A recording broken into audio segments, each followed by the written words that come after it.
Quick 25ಗೆ ಸ್ವಾಗತ. ನಾನು ಅವಿನಾಶ್ ಶಿವನ್. ಈ ಕ್ಷಣದ 25 ಸುದ್ದಿಗಳನ್ನು ನೋಡ್ಕೊಂಡು ಬರೋಣ.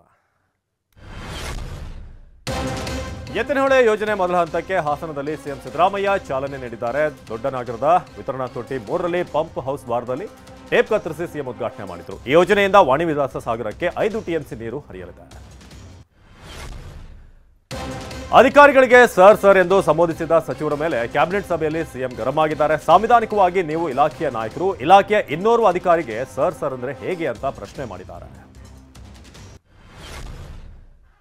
ಡಿ ಪಟಾಲಂ ವಿರುದ್ಧ ಚಾರ್ಜ್ ಶೀಟ್ ಸಲ್ಲಿಕೆ ಬೆನ್ನಲ್ಲೇ ದರ್ಶನ್ ಪರ ವಕೀಲರು ಆಕ್ಟಿವ್ ಆಗಿದ್ದಾರೆ. ಡಿ ಗ್ಯಾಂಗ್ ಪರ ಜಾಮೀನು ಅರ್ಜಿ ಸಲ್ಲಿಕೆಗೆ ತಯಾರಿ ನಡೆಸಿದ್ದಾರೆ. ವಿಜಯಲಕ್ಷ್ಮಿ ಮತ್ತು ದಿನಕರ್ ಜೊತೆಯೂ ದರ್ಶನ್ ಚರ್ಚೆ ಮಾಡಿದ್ದಾರೆ.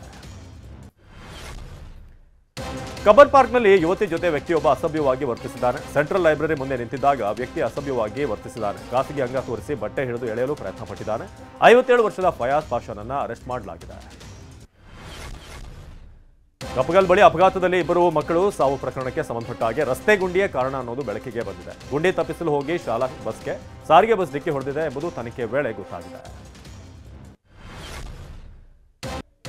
ಗದಗ ನಗರದ ದಾಸರವಣಿಯಲ್ಲಿ ಜನನಿಬಿಡ ಪ್ರದೇಶದಲ್ಲಿ ಅಕ್ರಮವಾಗಿ ಸಂಗ್ರಹಿಸಿದಂಥ ಲಕ್ಷಾಂತರ ಮೌಲ್ಯದ ಪಟಾಕಿಯನ್ನು ಜಪ್ತಿ ಮಾಡಲಾಗಿದೆ.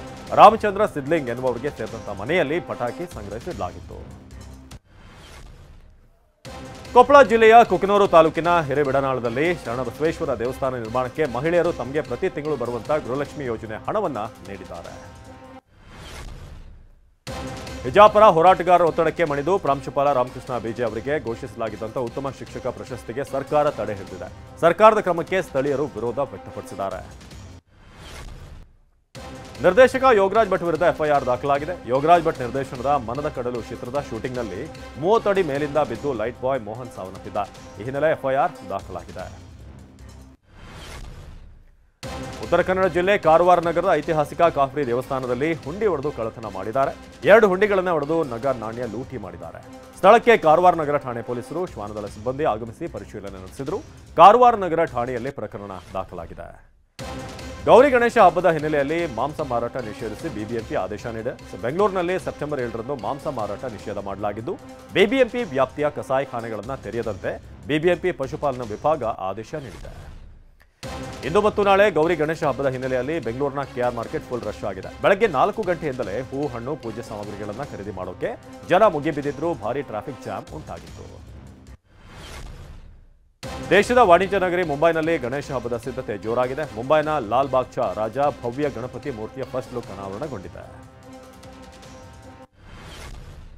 ಉತ್ತರ ಪ್ರದೇಶದ ಬಾರಾಬಂಕಿಯಲ್ಲಿ ಸಂಭವಿಸಿದಂತಹ ಭೀಕರ ರಸ್ತೆ ಅಪಘಾತದಲ್ಲಿ ಅಂತ್ಯಕ್ರಿಯೆಗೆ ತೆರಳುತ್ತಿದ್ದಂಥ ಒಂದೇ ಕುಟುಂಬದ 5 ಸಾವನ್ನಪ್ಪಿದ್ದಾರೆ.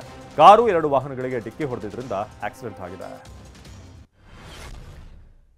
ಚೆನ್ನೈನ ಸರ್ಕಾರಿ ಶಾಲೆಯೊಂದರಲ್ಲಿ ನಡೆದಿದ್ದಂಥ ಮಹಾವಿಷ್ಣು ಉಪನ್ಯಾಸ ಪ್ರವಚನ ವಿವಾದಕ್ಕೆ ಗುರಿಯಾಗಿದೆ. ಶಿಕ್ಷಕರ ದಿನಾಚರಣೆ ಎಂದು ವಿದ್ಯಾರ್ಥಿಗಳಿಗೆ ಪ್ರೇರಣೆ ಬಗ್ಗೆ ಮಾತನಾಡುವುದು ಬಿಟ್ಟು ಪುನರ್ಜನ್ಮ, ಕರ್ಮ, ಪಾಪದ ಬಗ್ಗೆ ಉಪನ್ಯಾಸ ಮಾಡಿದ್ದಾರೆ ಅಂತ ಆಕ್ರೋಶ ವ್ಯಕ್ತವಾಗಿದೆ. ಮುಂಬೈನ 7 ಅಂತಸ್ತಿನ ಟೈಮ್ಸ್ ಟವರ್ನಲ್ಲಿ ಅಗ್ನಿ ಅವಘಡ ಸಂಭವಿಸಿದೆ. ಬೆಳಗ್ಗೆ ಬೆಂಕಿ ಕಾಣಿಸಿಕೊಂಡ ಮಾಹಿತಿ ತಿಳಿಯುತ್ತಿದ್ದಂತೆ ಅಗ್ನಿಶಾಮಕ ಸಿಬ್ಬಂದಿ ದೌಡಾಯಿಸಿದೆ. ಗೆಳತಿ ನೋಡಲು ಬೆಂಗಳೂರಿಗೆ ಬಂದಿದ್ದ ಹರಿಯಾಣ ಮೂಲದ ನಕ್ಸಲ್ ಅನಿರುದ್ಧನನ್ನ ಸಿಸಿಬಿಯ ಎಟಿಸಿ ತಂಡ ಅರೆಸ್ಟ್ ಮಾಡಿದೆ. ನಿಷೇಧಿತ ನಕ್ಸಲ್ ಸಂಘಟನೆಗೆ ಸೇರಿದ್ದ ಅನಿರುದ್ಧ ಹಣ ಸಂಗ್ರಹ, ಗುಪ್ತ ಸಭೆಗಳನ್ನು ನಡೆಸುತ್ತಿದ್ದ ಅಂತ ಹೇಳಲಾಗಿದೆ. ಯಶ್ ನಟನೆಯ ಟಾಕ್ಸಿಕ್ ಸಿನಿಮಾದಲ್ಲಿ ಬ್ಯುಸಿಯಾಗಿರುವಂತಹ ಲೇಡಿ ಸೂಪರ್ ಸ್ಟಾರ್ ನಯನತಾರಾ ಶೂಟಿಂಗ್ಗೆ ಬ್ರೇಕ್ ಸಿಕ್ಕ ಬೆನ್ನಲ್ಲೇ ಬೆಂಗಳೂರಿನ ಎಂಜಿ ರೋಡ್ನಲ್ಲಿ ದಿ ಗೋಟ್ ಸಿನಿಮಾ ವೀಕ್ಷಣೆ ಮಾಡಿದ್ದಾರೆ. ಪತ್ನಿ ವಿಘ್ನೇಶ್ ಶಿವನ್ ಜೊತೆ ನಟಿ ಸಿನಿಮಾ ನೋಡ್ತಿರುವಂತಹ ಫೋಟೋ ವೈರಲ್ ಆಗಿದೆ.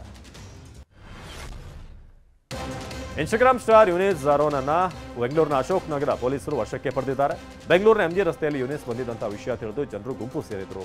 ಇದರಿಂದ ಸಾರ್ವಜನಿಕರಿಗೆ ತೊಂದರೆ ಹಿನ್ನೆಲೆ ಯುನಿಸ್ ನನ್ನ ವಶಕ್ಕೆ ಪಡೆದು ವಾರ್ನ್ ಮಾಡಿ ಬಿಟ್ಟಿದ್ದಾರೆ.